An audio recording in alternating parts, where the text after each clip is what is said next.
is Thursday, November 5th, 2020 at 2:51 a.m.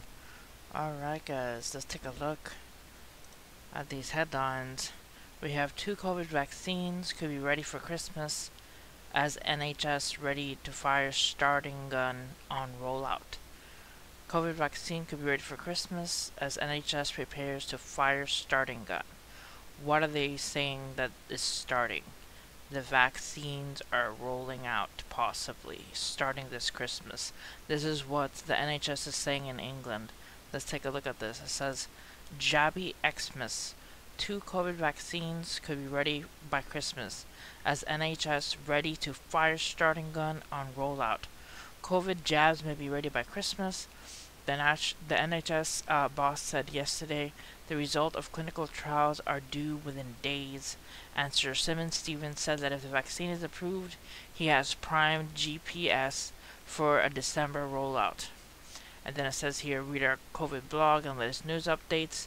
The NHS is ready to start the firing gun on mass COVID vaccinations in England. So pray for the people in England. Hopefully this doesn't happen and vaccines are delayed a bit further, because I wouldn't wish vaccines on anybody. Alright, next. BBC News. Prince William contracted COVID-19 in April at a similar start to his father, Prince Charles, palace sources tell BBC.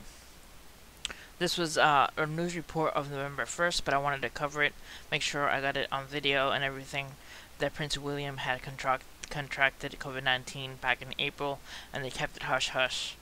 Alright, also, what we know, we know who the next president is today.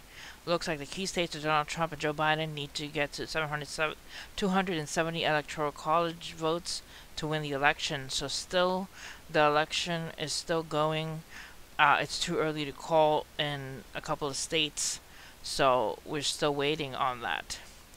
Alright, next, police arrest 10 people in Portland. This is from Reuters. It says police arrest 10 people in Portland and 50 in New York as activists rallied in several U.S. cities demanding that the election vote counts proceed unimpeded. So a lot of people are going out on the streets demanding that the election vote counting,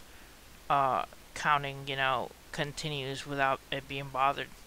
Alright, next, NBC News. A Pentagon spokesperson said the Taliban's level of violence is unacceptably high and directly threatens the peace process.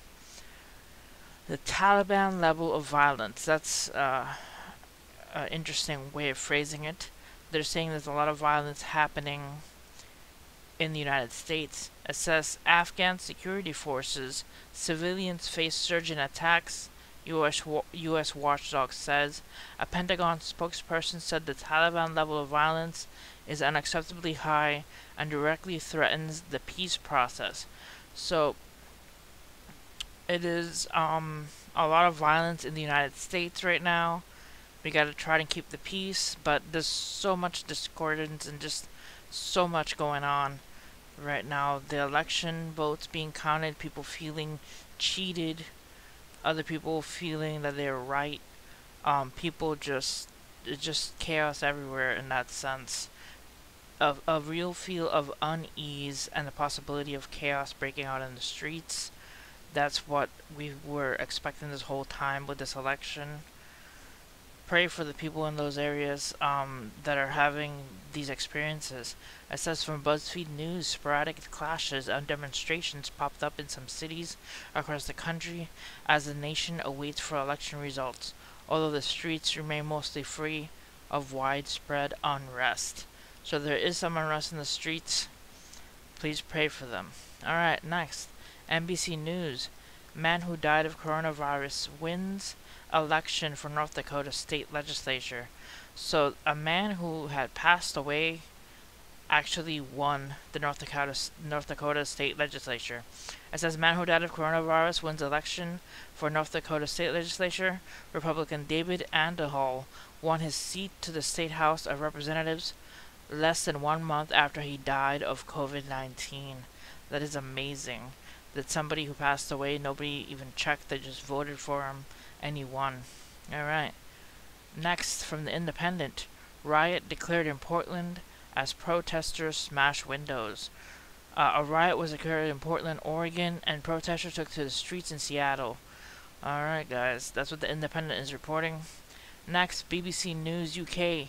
People have last night out before second England lockdown. So people have the last night out there before the lockdown. The streets of Soho are packed with groups making the most of central London's outdoor dining. So a lot of people went out, even though it was the last night. They were trying to get their last drink in or have their fun before the lockdown in England. Pray for the people in England. I wouldn't wish a lockdown on anybody. It's pretty stressful, the possibility of you losing your job, and so many other doubtful things happening. Alright, next, the Associated Press says, Asia Today, India's coronavirus outbreak has risen by more than 50,000 cases amid a surging third wave of infections in the capital. More than 6,800 of those newly confirmed cases were in New Delhi. So a lot of cases popping up in India. Alright, next, CNN International. The U.S. recorded 102,831 new cases of COVID-19 on Wednesday, according to Johns Hopkins University. It marked the first time the country daily news cases reached six figures, and is the highest single-day jump in infections since the pandemic began. That is a lot of cases, guys. We're getting up there. Hopefully they don't knock us down as well. Alright. Zell Arts said Georgia could be one of those fatal deciding moments. Seth Abramson notes there are 70,000 plus votes left to count in Georgia, with Biden down by 23,000. Biden is performing above the level he needs to perform at in these trenches of ballots to win Georgia. Both the New York Times and 538 have framed Biden as the favorite to win the state of Georgia. So keep an eye on that, guys. We don't know who's actually going to win, but that is what they're reporting. And then Kim Powell said, my photographer and I left after one protester threatened us and said he would find where we live. We are filing a police report.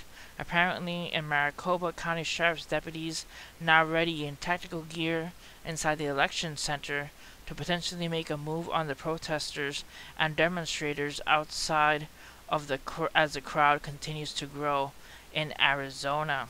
So there you see the police and sheriffs in tactical gear with their mask and their bulletproof vest, getting ready to defend the Arizona voting place, the election center. Alright guys, pray for the people in Arizona. Alright. And then, finally, an early morning walk is a blessing for the whole day. So, by Scott, he posted, an early morning walk is a blessing for the whole day. I couldn't agree more. Just going out and clearing your head from all the stuff that's happening, just relaxing in nature, bringing that calmness back, that calmness sense back into yourself. I think we all kind of need that in these days. We need a calming place and relaxing place to bring ourselves back to center.